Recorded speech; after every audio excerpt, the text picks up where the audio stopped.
Hello everyone. As we gather here today, I want to emphasize the importance of English in our lives. It's a language that comes door to global opportunities and enhances our understanding of the world. Let's work together to improve our language skill and build confidence. আজকে আমরা প্রিপোজিশনের চতুর্থ number class করব। গত ক্লাসগুলো যারা এখনো দেখোনি তারা লেকচার 1, লেকচার 2 এবং লেকচার 3 দেখে নেবা। চলো কথা না বাড়িয়ে শুরু করা যায়। গত ক্লাসে আমরা প্রিপোজিশনের সময়ের ক্ষেত্রে ইন, অন এবং অ্যাট কোথায় বসে এগুলো সুন্দরভাবে এক্সাম্পলের মাধ্যমে ক্লিয়ার করছি। আজকের ক্লাসে আমরা এই প্রিপোজিশনগুলো দেখব জায়গার ক্ষেত্রে, জায়গা অর্থাৎ প্লেসের ক্ষেত্রে কোথায় কি বসে।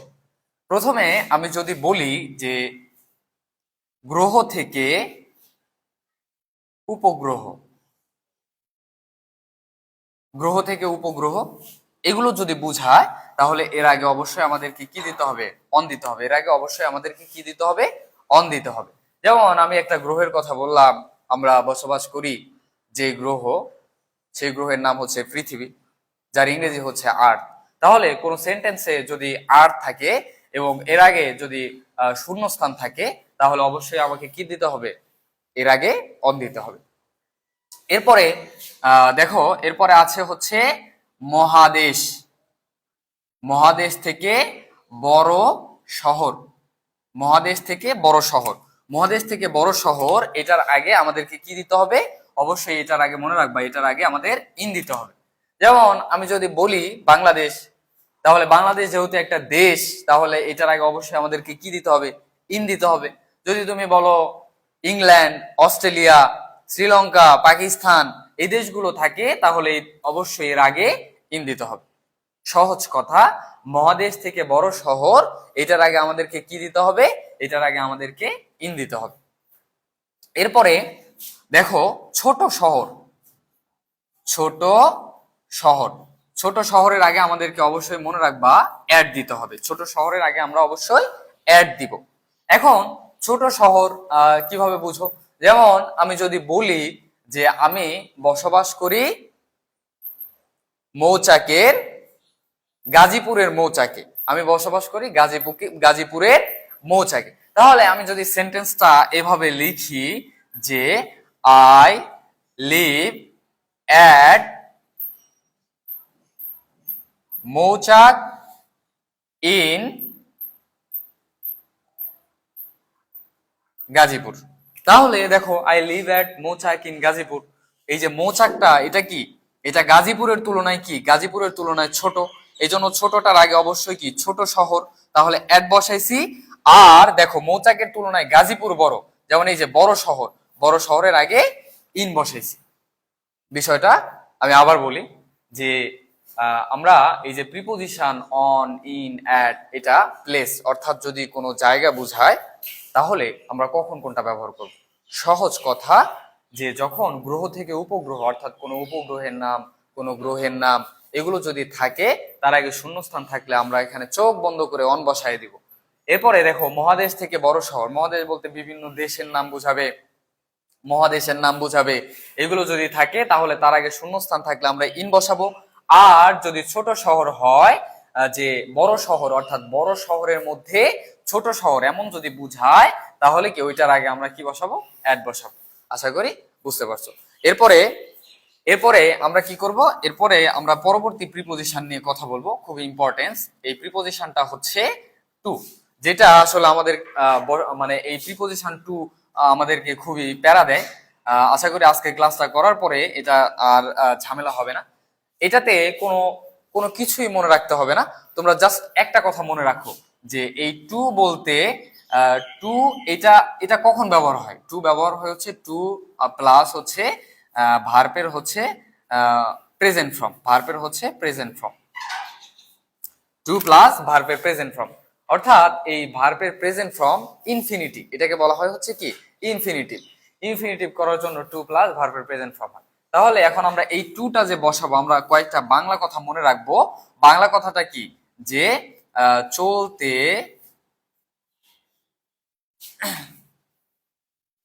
খেতে শুতে ঘুমাতে, চলতে খেতে শুতে ঘুমাতে খেলতে।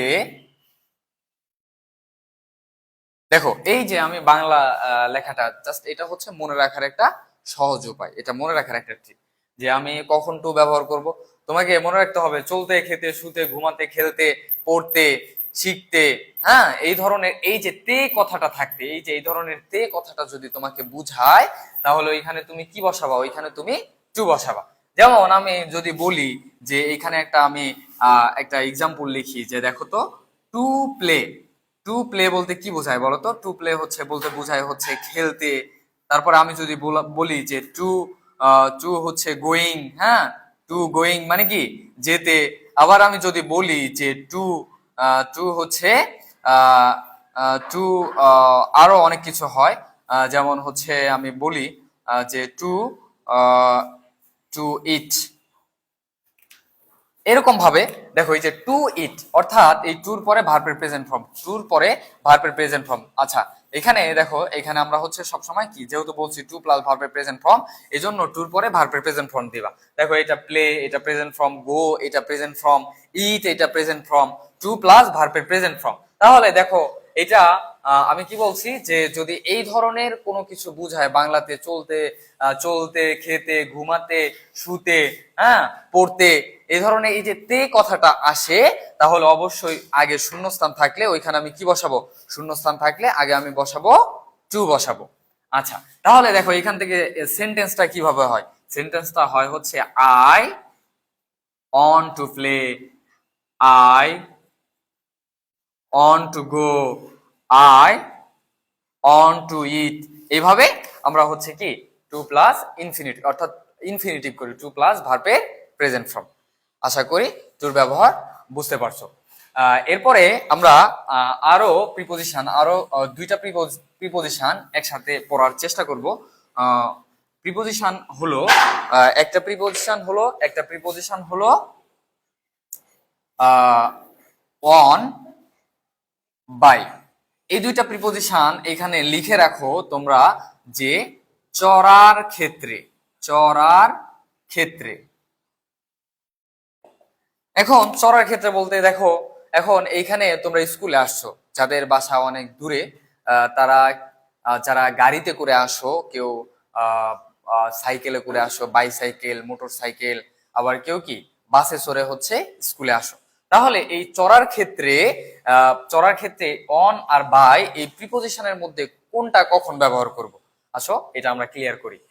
প্রথমে মনে রাখবা এই অনটা ব্যবহার করা হবে তখন যখন হচ্ছে পিঠে চড়া বুঝাবে। কিসে চড়া? পিঠে চড়া। যখন পিঠে চড়া বুঝাবে তখন হচ্ছে পিঠে চড়া বুঝাবে, তখন আমরা অন বসাবো। যখন পিঠে চড়া বসাবে তখন অন বসাবো। যেমন কথাটা এমন যে বাইসাইকেল। এখন বাইসাইকেল তুমি এটা কিভাবে বাইসাইকেলে করে আসো? হ্যাঁ, অবশ্যই কি এটার হচ্ছে কি পিঠে চড়ে আসো বা এটার উপরে বসে আছো। তাহলে যদি বাইসাইকেল থাকে তার আগে যদি শূন্যস্থান থাকে আর তোমাকে প্রিপোজিশন বসাইতে বলে, তাহলে তুমি অবশ্যই এখানে কি বসাবা? On bicycle.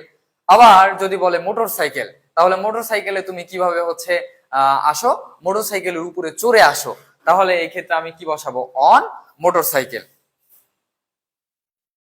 ঠিক আছে, এরপরে দেখো বাইটা কখন ব্যবহার করব। বাইটা ব্যবহার করব যখন হচ্ছে ভিতরে বসে, ভিতরে বসে, যখন ভিতরে বসে আসা বুঝাবে, তখন আমি সেক্ষেত্রে কি বসাবো বলতো? আমি বসাবো বাই বসাবো।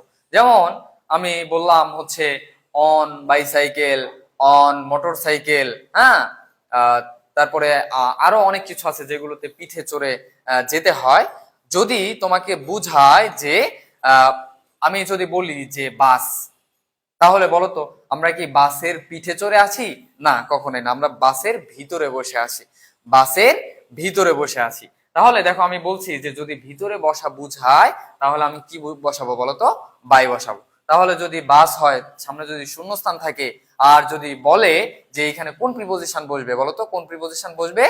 অবশ্যই এখানে বাই বসবে। অবশ্যই কি বসবে? বাই বসবে।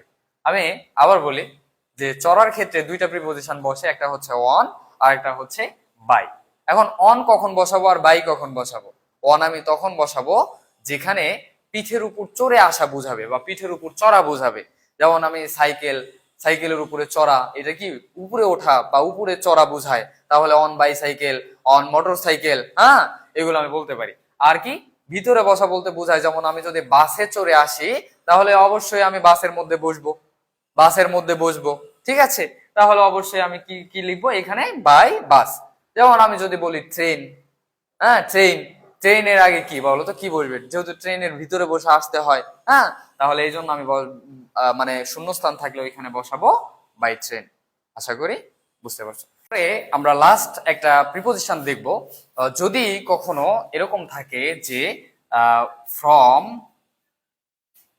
ডট ডট ডট টু, তাহলে আমরা কখন এই ফ্রম ডট ডট টু এটা ব্যবহার করব? যদি এমন হয় কোনো একটা সেন্টেন্স যে আমি এখান থেকে শহরে যাব, বা আমি ঢাকা থেকে রাজশাহী যাব, এরকম একটা জায়গা থেকে অন্য একটা জায়গাতে যাওয়া বোঝাবে, তখন সেক্ষেত্রে আমরা ফ্রম আর টু ব্যবহার করব। অবশ্যই মনে রাখবা যে মাঝখানে একটা কি থাকবে? মাঝখানে একটা হেয়ার থাকবে। মাঝখানে একটা কি থাকবে? হেয়ার থাকবে। তাহলে আমি যদি একটা এক্সাম্পল দেই তোমাদেরকে, দেখো যে I am going from here to Dhaka.